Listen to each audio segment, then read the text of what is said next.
డబ్బు రాకుండా మనల్ని అడ్డుకునేటువంటి ఒక 3 లక్షణాలు. మన జీవితంలోకి గాని, మన ఇంట్లోకి గాని డబ్బు అనేటువంటిది రాకుండా ఉండే ఒక 3 అలవాట్లు ఏమిటి అంటే మొట్టమొదటిది వృధా ఖర్చు. రెండవది ఆలస్యం. మూడవది నెగెటివ్ మాటలు. ఇవి బాగా గమనించుకోండి. తరచూ కూడా ఎవరైతే నెగెటివ్ మాటలు మాట్లాడుతూ ఉంటారో, బద్ధకస్తంగా ఉంటారో, అదేవిధంగా ప్రతి పని కూడా ఆలస్యంగా చేస్తారో, ఇంట్లో నడుస్తూ అన్నం తింటారో, తినే అటువంటి ప్లేటులో నీళ్లు కడుగుతారో, ప్లేటు తిన్నామా తీసుకువెళ్ళి సింకులో వేసి బయట చేతులు కడుక్కోవాలి. అదే ప్లేట్లో కూర్చొని నీళ్లు కడిగేటువంటి వారు.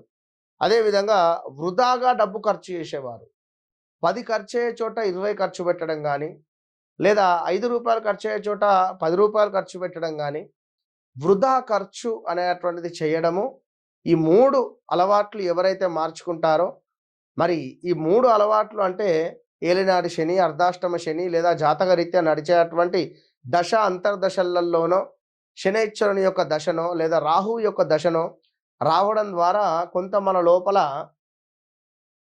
వృధా ఖర్చు, ఆలస్యము, బుధుడు జాతకరీత్యా బాగా లేకుంటే, అదేవిధంగా కొంతమేర శనైశ్వరుడు కూడా ఆలస్యానికి కారకుడే.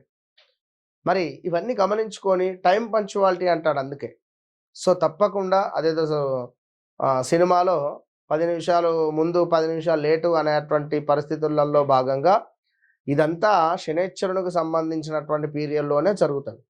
కనుక తప్పకుండా ఆలస్యము, నెగిటివ్ ఆలోచనలు, ఇంకొకటి ఇటు వెళ్ళాము ఇది కాలేదు, లేదా అది చేసాము అది కాలేదు, లేదా ఇటు వెళ్తేనే ఇది అవుతుందా, అటు వెళ్తేనే అది అవుతుందా, ఇలా క్వశ్చన్ మార్క్స్ అనేటువంటివి వేసుకుంటూ కూర్చోవడం ద్వారా విశేషంగా మీకు ఈ డబ్బు అనేటువంటిది మీ జీవితంలోకి రాకుండా ఉంటుంది, అడ్డుపడేటువంటి పరిస్థితి ఉంటుంది. అదేవిధంగా డబ్బు వచ్చేటువంటి క్రమంలో అవి రాకముందే 10,000 వస్తున్నాయా, 2,000 పలానా వాళ్ళకి ఇవ్వాలి, 3,000 పలానా కట్టాలి, 1,000 రూపాయలు పలానా ఇవ్వాలి, పలానా 2,000 ఇటు, ఇది 2,000 మిగులుతాయి. ఈ 2,000ల్లో నేను లైక్ ఏదో బస్ టికెట్ కనో లేదా బండి పెట్రోల్ కనో ఇలాంటివి ముందే లెక్కలు వేసేసుకొని ఆ వచ్చినటువంటి 10,000 కాస్త ఢమాలు అనిపించుకునే రాకముందే ఎక్స్పెక్టేషన్ ఆలోచనలు.